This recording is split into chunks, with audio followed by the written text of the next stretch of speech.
欢迎大家继续回到寰宇全世界。川普最近为了美伊战争也杠上了教宗啊，怎么回事哈？因为大家都知道，这个针对教宗最近他一连串对于美伊战事呢，他有他的一些看法跟反战的态度。那么针对教宗良时逝世啊，那透过外界的这个引述呢，是说他用了圣经的教义批评美伊战争，他觉得真的是不应该发起啊，甚至还用暴君来形容这个川普。那川普呢就在社群媒体发动了连番炮轰，他指责教宗对于犯罪软弱，向激进左翼靠拢，甚至宣称呢教宗能够当选都是因为他的关系，应该全归功于他。怎么不想想这个当初是谁帮他坐上教宗的位置啊？这句话真的，一讲出来的时候，全球哗然。好，那先前呢，大家还记得吗？前几天他发了一张这个图，结果立刻又撤掉了哈，就是大家就是解读哈，因为如果是有信仰的人都知道，那个就是救世主哈，在按手治病。好，那么发的这张图呢，引发轩然大波，到现在为止还是余波荡漾。另外呢，不只是川普啊，包括看范斯也加入战局哈，也是跟着骂教宗，相关的言论呢持续发酵。可是美国《华盛顿邮报》就特别指出啊，说川普最近的行为是越来越脱序哈，而且他这么做呢，正在把基督教右翼势力的核心支持者容忍度推到了极限。《华尔街日报》也警告，过去从来没有领袖像川普这样敢公开对教宗开火。好，当然教宗呢，这个良时14世啊，现在呢，当然这个教宗不像以前的教宗是属于比较温和的单打独斗，而是步步为营。争取全球教会的支持，透过他超高的民调支持度跟严密的教会系统，对川普发动反击。现在信仰跟选票发生了冲突，川普原本他的这个稳固的天主教票仓也传出有裂痕这个《纽约时报》呢也透露，在白宫内部有一些川普的顾问私下也承认说，川普对教宗的攻击并不聪明，这不是智慧的做法。好，那现在怎么看这个事情呢 ？Russ， 这个川普这次捅到了马蜂窝了，是吗？拜托你为什么问我？我是犹太人，这个是跟你们天主基督教徒有关。你为什么问一个犹太人？天主教、基督教其实呢都是信奉唯一真神的嘛。但是这个耶稣的事情跟我们犹太人叫做无关。对，我看报道上面是说，其实为什么这个图其实也不是川普自己做的，而是他的一个亲近他的这个友人但是其实因为华尔街日报的分析其实不是完全正确。为什么？因为过去美国总统跟教宗其实对很多事情有不同意见，不是川普这次回来执政第一次而已。过去我说从冷战到现在很多次，尤其是美国海外军事行动的时候，教宗常常会批评，或过去美国都会移民，不是川普。美国对移民才会有加强控制。过去因为这个议题，前任教宗也有批评过美国总统，所以真的不是第一次他们站在不同的。你的意思说，美国总统跟教宗之间有些意见不同，彼此会互相以前是有的，我觉得并不是第一次啊，但是会像川普这样子开玩笑开过火。川普对每一个人或每个政敌他都会这样，又不是第一次。虽然很多人会认为，你怎么会对教宗这样呢？但是川普用这种方式直接批评，用什么图案等等，攻击他的政敌，这是他的常态。你觉得他发那个图适当吗？当然不适当，所以他就立刻撤回了。但是这个是他发了，他撤下来，但他现在还是继续针对教宗反战这个事情在骂，所以他会小心一点而已，尤其是在小心一点而已，尤其是在用贴上图案这方面会小心，但是文字或口头讲什么应该他的 style 并不会改变。而且你看我刚提到就是跟美国政治有关的，这一方面虽然有一些基督或天主团体领袖非常不满，公开批评川普，但是这一派这个选民区不会放弃川普，根本不会。即便是福音派的选民都不会。当然不会啊，不会。这个玩笑开这么大了，他们还是会支持川普，要不然会投给民主党啊。OK， 不可能，对他们来说，民主党真的是太进步、太 progressive， 他们不会支持民主党，他们根本不会支持一个开耶稣玩笑的。而且他们知道，川普还要执政差不多2年多，对不对？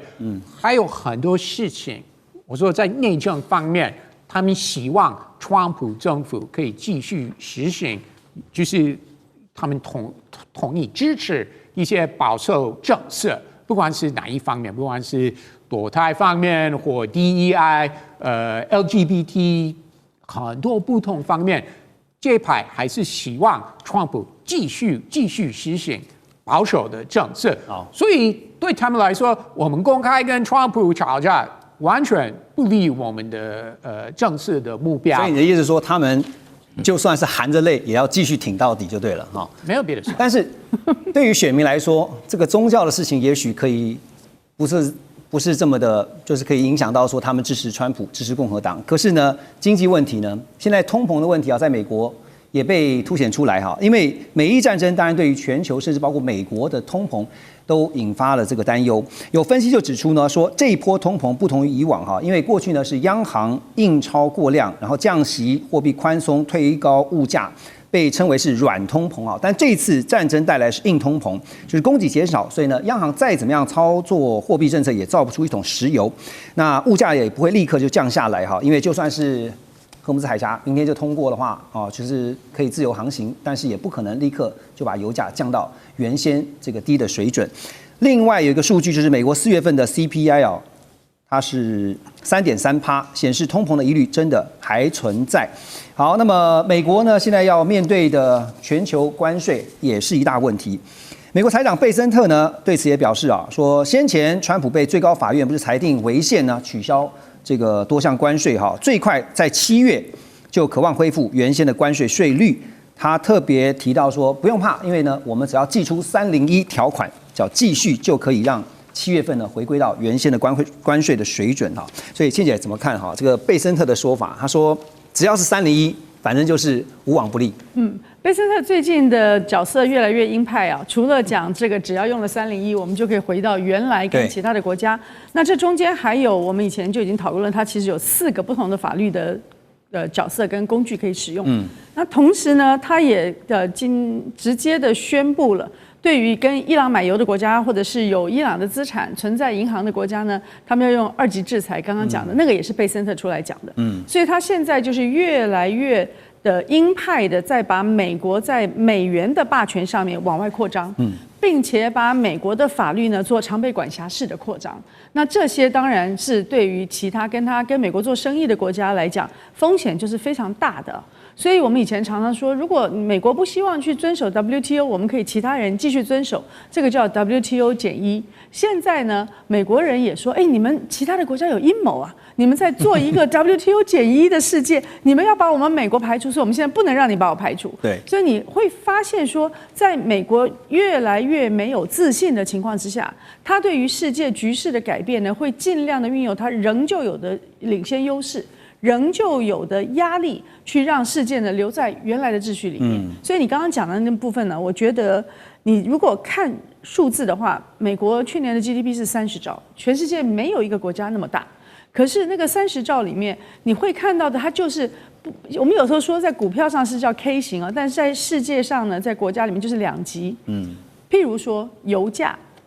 卖油的、做石油期货交易的那些人赚得盆满钵满。是你要去买油的、加油的小老百姓受到通货膨胀的痛苦。对，所以像这种因为战争而产生的通货膨胀，对于发战争财的人来说，根本不足为奇，也不足为训。是那些还是每天要食衣住行，还有依靠你正常的生活方式的那些小老百姓呢，才会受到影响。所以你会发现，这个战争不但是说世界会进入一个新常态，我认为美国的这一种阶级呢，会进入更分裂的状态。有钱的人即使在战争中间还可以发他的战争财，甚至你只要是一个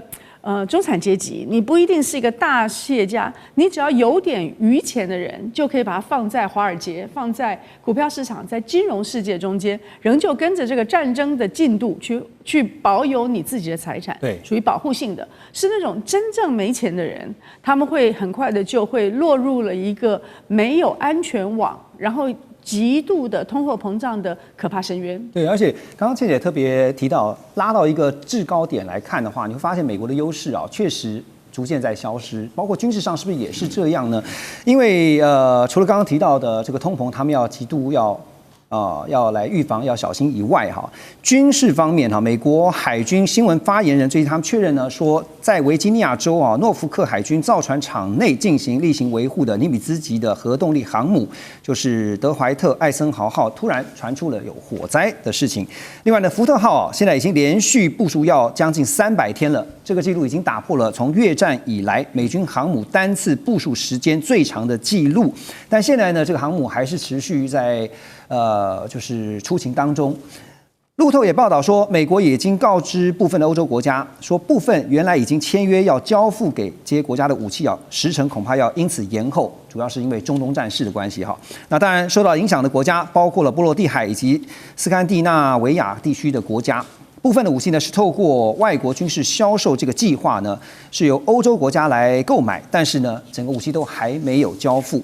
海事战略中心也指出，美国海事工业基础正在持续的萎缩，产能跟效率都没有办法支撑未来数十年的这个战略需求啊。讲到了这个武器装备啊，讲到了武器供应生产，那最近台湾军购的总预算也是被讨论的沸沸扬扬哈。那这个时候我们看到了美国强力向台湾输入军购的同时哈，美军真正的状态，刚才以上我们都已经听到了很多的状况发生了。邱老师觉得，实际上呢，会不会我们只看到是冰山的一角？我们刚刚讲就是美国在一个非常不好的时间去打了这场仗。对，那其中不管是战争的结果如何，但是这个战争的超过的时间，因为原本预估可能从4天到4个礼拜，那拉长了，其实带来的是巨大的军费的投入，以及远远超过他们原先预期。比如说，战斧飞弹的库存几乎已经快打光，然后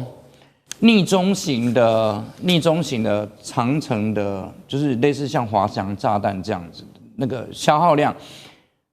已经打到必须要从亚洲跟欧洲地区把库存调到中东。就美国自己的库存本身都已经不够，那这场战争其实对美国本身的弹药的，就是不够的，它要自己生产嘛，你就不要再讲说还可以卖人家，他自己光补战斧飞弹，按照目前如果美国都不再消耗的话，光补回战争之前的数量要5年，自己用都不够。对，就光战斧飞弹就要5年，那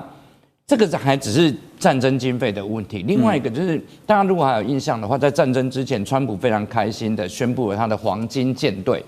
就是川普级的宇宙战舰。对，那这些研发投资，包含川普的金盾，都需要投入非常多的经费。但是这场战争大概把他的研发经费也打掉。所以我们现在看到美国的困境。当然海军战略中心从它造舰的角度来说，它当然会讲是工业的能力，但这个目前我们可以看，因为这场战争引发的问题还远远不仅仅只是工业或者是生产的部分而已，它可能把未来可能5年、10年美军要研发获得的这些武器全部都向后推，那这个就是钱不够用残忍的现实。这个听起来很像是在形容一个虚胖的人，就是看起来很壮，但是呢，对，好像外强中干。好，我们休息一下，马上回来。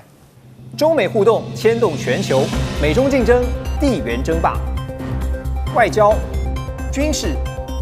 科技、经济，多元观点，权威分析，一同掌握2026全球新秩序、新赛局。每周6日，寰宇全世界，带您走进全世界。